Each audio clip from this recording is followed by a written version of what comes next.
Dear friends and viewers, hello and welcome. In my last video, I was discussing about the probable reasons of the crash of Pakistan International Airlines PK8303, an Airbus A320 which crashed on final approach outside Karachi Airport on the 22nd of May. Now, fresh evidence has come in which suggests that the Airbus A320, the doomed aircraft, actually landed on the runway and made certain bumps. Now you can understand when a plane lands without its landing gear extended, there's a huge G-force and the plane had landed on the runway and bumped a couple of times. Oil spills coming from the engine fuel tanks were observed at runway markings at intervals 4,500 feet, 7,000 feet, which suggests that the plane had landed on its belly. This also means extensive damage must have happened to the engines because the engine would bear the brunt of the G-force, the impact on landing, and engine turbines, engine fans, blades, and the fuel tank and the fuel pumps must have got badly damaged. Throughout the runway at these intervals, oil spills were found and scrapings, the lower part of the engines, there were a number of scrapings which were observed, which suggests the type of damage which would get caused due to the frictional forces when the plane makes a belly landing. Now, apparently, if you look at the engine of an aircraft, it's very sophisticated. I have an example of a small engine here, the engine pylon, the cowlings. If you look at the front of the engine of a jet engine here, typically an CFM56 or maybe a Pratt & Whitney engine. Initially in the front part we have the inlet, then we have the compressor which compresses the air, then we have the combustion chamber, somewhere here the combustion chamber where the fuel gets mixed with the hot air, and then we have turbines, high pressure and low pressure turbines, and then we have the exhaust. Now this is the structure of an engine, and if the plane lands partially on the engines, we can easily understand extensive damage to all these parts might be sustained, and therefore the aircraft may not be able to fly and go for another go around. It would be very risky on the part of the aircraft to undertake and carry out a go around after such an extensive damage which the engines would sustain. Unfortunately, the pilots decided, even after these bumpings, they decided to go for, they informed the ATC that they're going for a mixed approach procedure, that's a go around, and they executed a go around.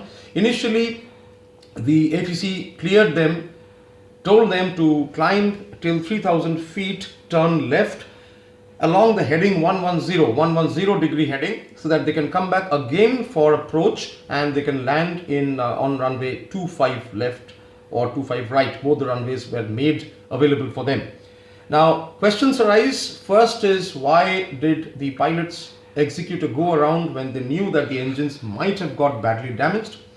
The second point, of course, is that once the go around was executed, they were assigned to 3,000 feet, but they were hardly able to manage 1,800 to 2,000 feet.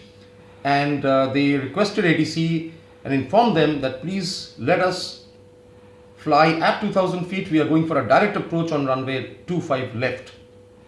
And rest of it, we know that the plane started losing altitude because the engines got badly damaged, and there must have been, could have been cases of fuel starvation, the fuel pumps not working.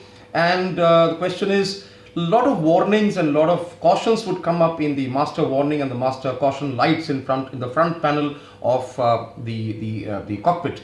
And definitely the pilots must have heard it, they must have tried to react. Question is, even if the landing gear does not retract on the Airbus, we have a gravity gear extension. When you turn it 3 times, the gravity gear, the gravitational pull would ensure that the landing gear gets extended. So from the facts of the case, it appears initially landing with bumps, pilots deciding to initiate a go around, engines badly damaged, all parts of the engines badly damaged, possibly fuel starvation, fuel pumps not working, engines unable to produce required thrust. ATC cleared the aircraft till 3,000 feet, but the aircraft was hardly able to maintain 2,000 feet. Pilots requested for a direct routing to the runway and they started their final approach and landing. At this point, it was clear that the aircraft had gone for a pitch up.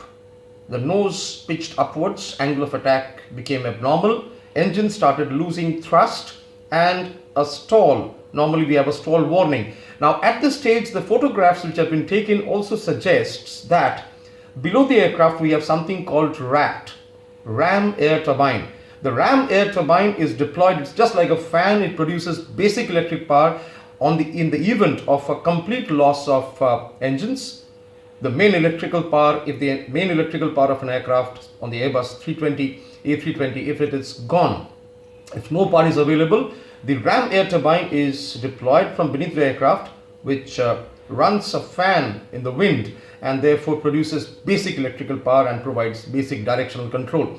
Now the ram air turbine was deployed from beneath the aircraft, that was seen in the photograph, and now the plane comes and before it's able to touch the runway, it falls in a parabolic path and crashes in a busy neighborhood, model colony outside Karachi airport.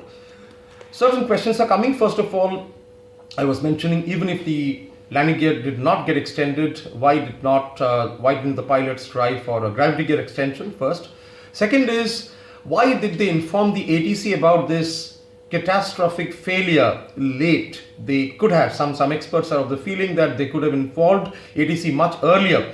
And the voice of if you hear the voice of the captain, it was very calm and composed. Even when he was declaring Mayday, Mayday, Mayday, it was in a very calm and composed, voice, tone. Even though at that precise moment, multiple cautions triggered by GPWS, the ground proximity warning system, must have been heard. Number of oral alerts will come, cautions will come, and warnings will come, and the atmosphere and the environment in the cockpit will become chaotic. It will become highly charged, and the workload would increase tremendously on the pilots.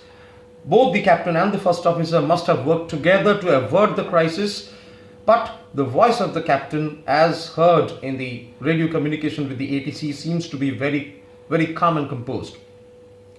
Friends, a question comes when we talk about crew risk management, CRM. It is not about the question of having harmonization, having coordination with the first officer or with the cabin crew, but also as pilots we are taught, we are trained to also negotiate, communicate with the ATC properly, and to escalate if matters really turn bad. We have to escalate the matter to the ATC as soon as possible, because ultimately flight safety is in our hands. Even though the golden rule of aviation, of pilots, we follow the aviation golden rule ANC, aviate, navigate, communicate. Still, we need to communicate fairly, early in the day and not at the 11th hour. So this is another concern. Friends, now if you look at the crash, of course, there are two survivors. One of them was sitting on seat number 1C and the other passenger was seated in seat number 10C. They are the only two survivors as of now. The black box has been recovered, and the CVR and the cockpit voice recorder and the flight data recorder are now being, the entire process of decoding is being carried out.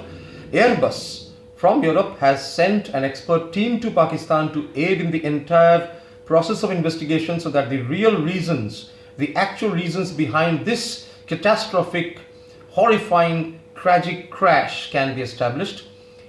For the time being, I can only say that this incident has raised fresh questions. Three issues come up in my mind. First is, questions are coming on the ability to maintain situational awareness, especially for the flight crew. The second is the important principle of aeronautical decision making. And the third, of course, is that maintenance, especially the ground maintenance, routine maintenance, is very important. Even a small lacuna in the maintenance would cause multiple malfunctions when the aircraft is in flight, and therefore might lead to tragic circumstances, as we have seen currently. Friends, this is what the current facts and figures point out. I shall come back and give you further updates on what exactly caused this crash as and when fresh evidence is available. Till then, thanks a lot for watching and stay home, stay safe.